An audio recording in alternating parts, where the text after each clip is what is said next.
Hey, man. Welcome back to another week of the No Hedging Podcast. I'm your host. Let's get fly with Ty the Jet. And I got my co-host with me. What? Hey, man. Rip 16 the GOAT, man. I don't know what you talking about. Hey, man. I'm just excited because we cashing in, man. You know Definitely cashing. So cashing. I had to throw the shades on. You know what I'm saying? If you guys been tailing our bets, I'm pretty sure you've been cashing in too. That's the new money shades. You know what I'm saying? We coming in stunting. We fly this week because we've been doing good as far as cashing our parlays, cashing our straight bets. You know what time it is. I put on my BBC today because if we keep cashing like that, I'll be a billionaire soon. Come on, man. So last week, man, another NFL week. It was a little bit easier to kind of figure out who was the who's who last week. It was a lot of must wins, a lot of this, a lot of that. Now I don't know if the matchups are gonna be as favorable, but right. I mean, since we reflecting on last week, we got to give the folks the takeaways so that they can know what's going on from last week to carry them into next week. You know what I'm saying? We got to do it. So with that being said, like, what were some of your highlights? What are some of your takeaways from this past NFL Sunday? I'm gonna start with the one that's the most obvious. Dak Prescott is ass. I mean, I'm going to just start with that. In big-time moments, he doesn't show up. At the end of the rundown, I think you said one thing you can bet on is Dak is going to throw a pick. Oh, yeah, and he threw three. I was like, oh, for sure. And he threw three of them. He threw three of them, bro. Big-time moments. Wish I would have betted on that. Big-time games. You can expect Dak Prescott to fold under pressure. You know what I'm saying? But outside of that, it's more so, it's a combination of things, right? They just got dominated across the board. Offensively, defensively, they just got beat. The 49ers are just too damn physical, dog. But that run game is lacking too. I felt like the run game is lacking. That is starting to flare up and show as a weakness in the team. The run game is lacking. And I think the lack of a run game is forcing Dak Prescott, who can already be shaky on decision-making at times, to press passes that don't need to be pressed. Absolutely. We both picked the 49ers to win that game because top to bottom, we already agree that the 49ers are the most complete team. Yeah. From top to bottom. I mean, you can't really point out a position where they don't have a skill or impact player. Nah, so them boys loaded. So, yeah, I mean, they really just exposed that. You know, it was a battle with quote-unquote America's team, and America got their ass whooped. Yeah, they got their ass whooped. They got embarrassed. I'm glad that they are now on the spotlight for being frauds, you know what I'm saying, against good teams. They could beat up trash teams all day long. I'm not going to call them frauds, but I don't know about legit. You can beat it, but you really make your mark in the NFL, in the league, when you beat teams that are worth being beat. You know what I'm saying? And at least competing. Like, they didn't even compete. Right. They just went out. They came out flat. They got dominated off the rip. It was just over with early. You know what I'm saying? So that was one takeaway that I got. The Dallas Cowboys and Dak Prescott, I already knew this. He's not it. You know what I'm saying? He's not that guy. And what else you got? I got the Patriots. Dumpster fire. The goddamn Patriots. Dumpster The fire. Patriots cost me on one of my parlays. That's okay. But they didn't even compete, man. They got issues. They don't have offense. They got a lot of injured players, too. Do not put up a goose egg to a team that has been struggling to score in the red zone. That's been struggling to score in general. That's what I'm saying. So they put up a goose egg. It was just bad defense. I didn't see anything positive. Nothing at all. I didn't have any positive takeaways for the Patriots to offer on that one. It's just bad. It was disappointing. I was thinking that they would play better after, Belichick coming off of a terrible loss, didn't do equally as terrible loss. Right. It was like, okay, terrible loss on the road. Let's the worst loss ever. Okay, they said that was the worst loss? Hold my beer. Let's hold my beer. Let's do the terrible loss at home. You know what I'm saying? 34-0. The Saints barely scored points throughout the season to begin with, and the Saints put up 34 points. Mac Jones, I mean, I want to like Mac Jones, but, I mean, on top of it, he don't have anybody to throw the ball to. He just doesn't have anybody. I don't have an issue with Mac Jones. I wouldn't necessarily say I'm just rooting for Mac Jones, but I don't have an issue with Mac Jones in particular. But like you said, he doesn't really have any legitimate standout targets to throw to. I mean, they keep playing this bad. I'm pretty sure he'll get a standout target because Marvin Harrison might be on his way. Yeah. So I mean, I don't know if that's where they're at this point, but it's nowhere in hell they're winning that division. With Miami. Way. No way. No, they in the basement. Mac Jones. It's a dumpster fire. You might as well just let it go ahead, fizzle on out, guys. Yeah, I mean those injuries on the defense, they really affected them. Gonzalez. Yeah, but it's just not enough firepower on offense to make it even interesting, to make it have a chance. Like, I think switching gears on that, the Miami Dolphins, they have some deficits on defense, but they have such upside on offense that it makes up for some of those deficits that they have on defense. So I don't see anything even remotely close to that with the Patriots on offense, even if there are defensive injuries or anything like that. So to me, I'm just like, that team is in a terrible spot. Yeah, fade the Patriots for the rest of the season, man. Just fade them. If you know what's good. If you know what's good for your money, fade the Patriots, man. Yeah, so it's shaky. Yeah. Unless they're against another dumpster fire, but then you might want to fade the game. Yeah. But for sure. You got any other? That's all I got. Man. Okay. That's all I got. What I you think got? one of my takeaways is the Jacksonville Jaguars, right? Okay. Jacksonville Jaguars. I picked own Buffalo. London. Yeah, they do own London. Yeah. But I do think what was an understated fact, we touched on it like a little bit last week, but I felt like it was kind of understated. The Bills had to travel a long way to go play this game, right? They just played last week. They had to travel a long way to go play out of the country.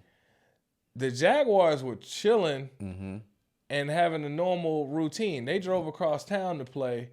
The Bills had to go across the pond to play. So they looked like that at the beginning of the game. Yeah.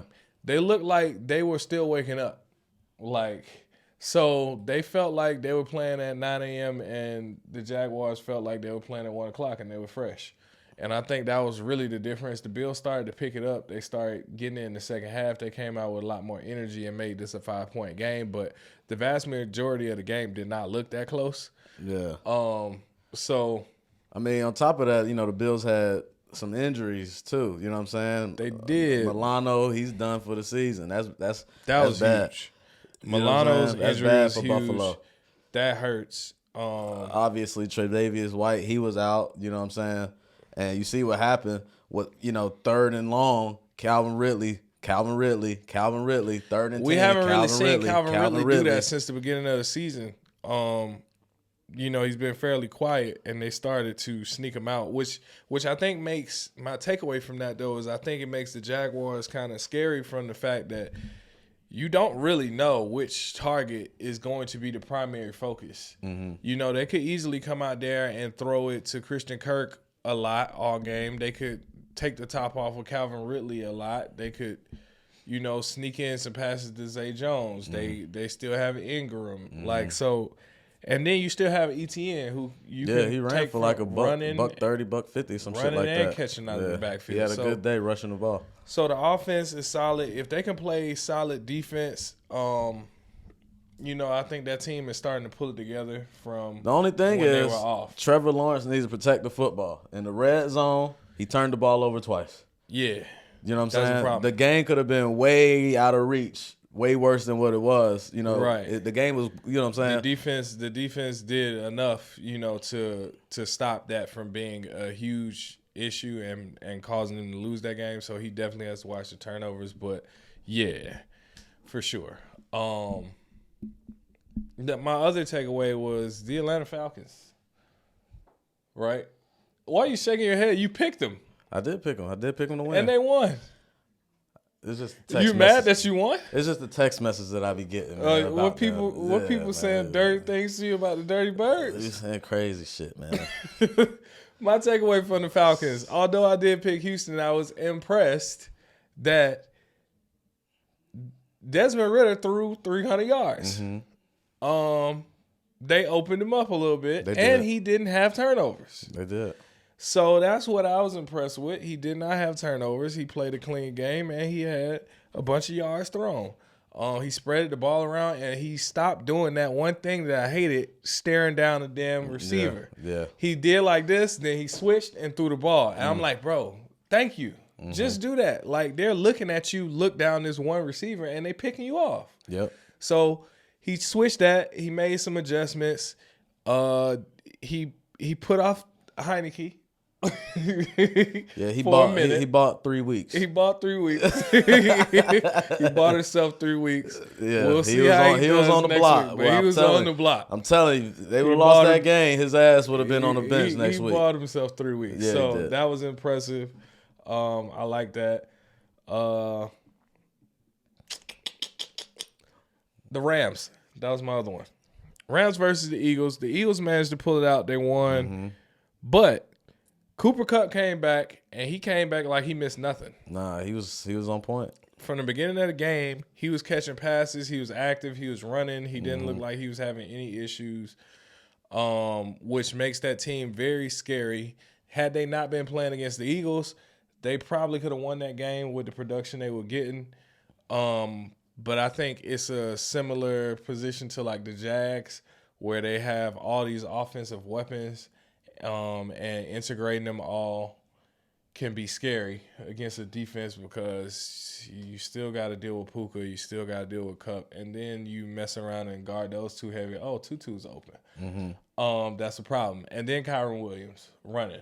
So Stafford was a good game manager for the most part. I mean, except for it was some tips, some turnovers, and things like that. But it's just that Philly defense, man. Philly defense is crazy, man. Yeah. It's crazy. You got, Carter, you know what I'm saying? You got Hassan Reddick. Reddick sealed the game pretty much. He got 2 sacks, towards the end of the game. And that Philly defense, that Philly front, they're starting to come. They're starting to turn. They're coming to life. You know what I'm saying? So it's going to be a tough out playing Philadelphia. The Rams are competitive. I'll tell you that. They will compete. So they're no sleeper against any team that they play, especially when they have Cooper Kupp back. Yeah. The only issue is their defense is very young. Their secondary is very young. That's the only concern that I have because A.J. Brown went bonkers on that secondary. Yeah.